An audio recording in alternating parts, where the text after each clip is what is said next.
Ang Halloween Massacre ay isa sa mga pinakatanyag na alamat sa kolehiyo sa lahat ng panahon.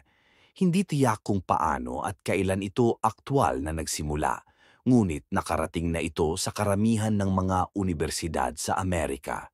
Sa loob ng mga dekada ngayon, lumikha ito ng gulat at takot sa libu-libong estudyante at posibleng maging ilang propesor din.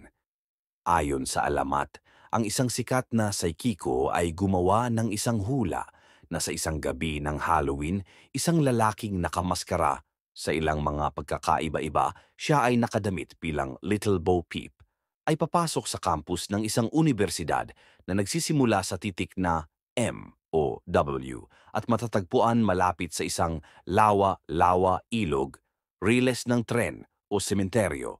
Pagkatapos ay papatayin niya ang lahat doon. Ang kwentong ito ay umiral na sa loob ng maraming taon, ngunit wala pang patayan na nangyari.